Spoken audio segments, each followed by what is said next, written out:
নমস্কার বন্ধুরা, পম্পার কিচেনে আপনাদের সকলকে স্বাগত। আজ ঢ্যাঁড়স দিয়ে দুর্দান্ত স্বাদের একটা রেসিপি আপনাদের সাথে শেয়ার করব। ঢ্যাঁড়স আমরা নানা রকমভাবে রান্না করে থাকি, তবে আজকে ঢ্যাঁড়সের রেসিপিটা যেভাবে বানাবো একদম অন্যরকমভাবে। আশা করছি আপনাদের ভীষণ ভালো লাগবে। গরম ভাত বলুন বা রুটি, যার সাথে খান না কেন দারুণ লাগে।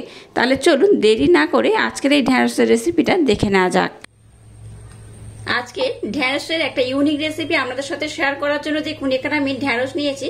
আর ঢ্যাঁড়সগুলোকে দেখুন এইভাবে টুকরো টুকরো করে আমি কেটে নিয়েছি। খুব বড় নয় আবার খুব ছোট নয়, এইভাবে কেটেছি। আমরা চাইলে কিন্তু একটু ছোট বড় করেও কাটতে পারেন। আর নিয়েছি দুটো পেঁয়াজ আর নিয়েছি দুটো কাঁচা লঙ্কা। চলুন আজকে রেসিপিটা শুরু করা যাক। এবার দেখুন গ্যাসটা জ্বেলে দিয়ে একটা ফ্রাই প্যান আমি বসিয়ে দিয়েছি আর ফ্রাই প্যানটাকে খুব ভালোভাবে গরম করে নিয়েছি। এবার এর মধ্যে দিয়ে দেবো সর্ষের তেল, খুব বেশি নয় অল্প করেই দিয়ে দিলাম। তেলটাকে প্রথমে আমি খুব ভালোভাবে গরম করে নেব। এবার যে দুটো পেঁয়াজ আমি নিয়েছি সেটাকে টুকরো টুকরো করে কেটে নিয়েছি। এবার পেঁয়াজটাকে আমি ভেজে নেব।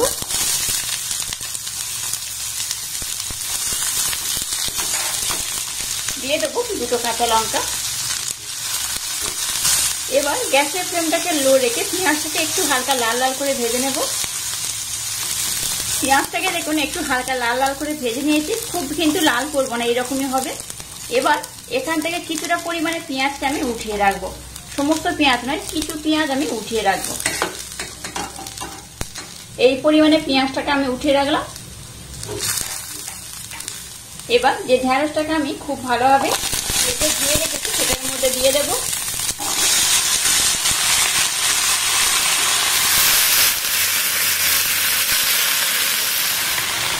এবার এখানে দিয়ে দেবো স্বাদ মতো বা পরিমাণ মতো লবণ। লবণটা আপনারা আপনাদের স্বাদ মতো ব্যবহার করবেন। আর দিয়ে দেবো সামান্য পরিমাণে হলুদ গুঁড়ো। এবার সমস্ত উপকরণ আমি খুব ভালোভাবে নাড়াচাড়া করে নেব। সমস্ত উপকরণ খুব ভালোভাবে আমি নাড়াচাড়া করে নিয়েছি। এবার এটাকে ঢাকা দিয়ে কিছুক্ষণ আমি হতে দেব। এবার দেখুন ছোট্ট একটা হামনদিস্তা আমি নিয়ে নিয়েছি। আর এখানে নিয়ে নিয়েছি অল্প একটু পোস্ত আর নিয়েছি কাজু বাদাম 6টা থেকে 8টা। তো এটা এর মধ্যে আমি দিয়ে দেব। এবার এটাকে একটু আলতোভাবে থেঁতে নিতে হবে। আমরা চাইলে কিন্তু মিক্সির জারের মধ্যে দিতে পারেন, তবে দরকার নেই, এইভাবে একটু থেঁতে করে নিলেই হবে।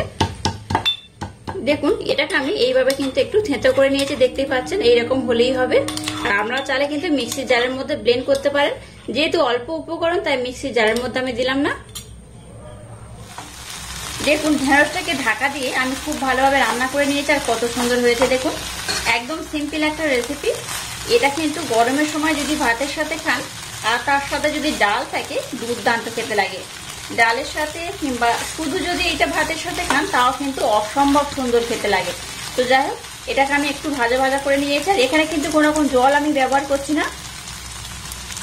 এবার যে পোস্ত আর কাজু বাদামটাকে আমি একটু থেঁতে নিলাম সেটার মধ্যে দিয়ে দেবো।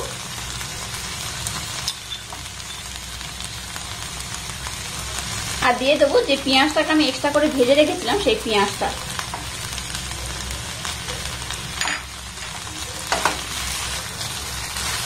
এইভাবে যদি ঢ্যাঁড়সটাকে রান্না করেন তাহলে কিন্তু দুর্দান্ত খেতে হয়।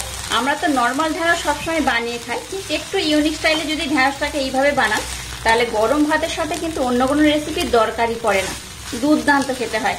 আর এইভাবে যদি ঢ্যাঁড়সটা একবার রান্না করে খান দেখবেন বারবার খেতে ইচ্ছা হবে, এতটাই এটা টেস্টি হয়। আচ্ছা, একদম শেষে আপনারা লবণের পরিমাণটা টেস্ট করে নেবেন ঠিক আছে কিনা। আমি যে পরিমাণে লবণ দিয়েছিলাম তাতে কিন্তু আমার একদম ঠিক আছে। তো আবার এটাকে আমি 2 থেকে 3 মিনিট গ্যাসের ফ্লেমটাকে লো করে একটু ভালোভাবে রান্না করে নেব। দেখুন আজকের কিন্তু ঢ্যাঁড়সের রেসিপিটা একদম রেডি হয়ে গেছে আর কত সুন্দর হয়েছে দেখুন। দেখতে তো লোভনীয় হয়েছে, খেতেও কিন্তু দুর্দান্ত হয়। অবশ্যই একবার ট্রাই করবেন। আর যদি বাড়িতে এইভাবে ইউনিক স্টাইলে ঢ্যাঁড়সটা আমার মতো চেষ্টা করেন তাহলে আমাকে কিন্তু কমেন্ট করতে ভুলবেন না আজকের রেসিপিটা আপনাদের কেমন লাগলো। দেখুন ঢ্যাঁড়সের রেসিপিটা একদম রেডি হয়ে গেছে আর কত সুন্দর হয়েছে দেখুন। এটাকে আমি এই পাত্রের মধ্যে সার্ভ করছি। দেখুন অসম্ভব লোভনীয় দেখতে হয়েছে। এটা দেখতে যেমন সুন্দর হয়েছে খেতে কিন্তু তেমনই দুর্দান্ত। একবার না বানিয়ে খেলে বিশ্বাসই করতে পারবেন না যে এই রেসিপিটা এতটাই টেস্টি হয়। তো যাই হোক, আজকের এই ইউনিক স্টাইলে ঢ্যাঁড়সের রেসিপিটা যদি আপনাদের ভালো লাগে তাহলে চ্যানেলটাকে লাইক, শেয়ার, কমেন্ট এবং সাবস্ক্রাইব করবেন আর পাশে থাকা বেল আইকনটা প্রেস করে দেবেন। তাহলে টাটা, আবার দেখা হচ্ছে নতুন কোনো রেসিপি নিয়ে।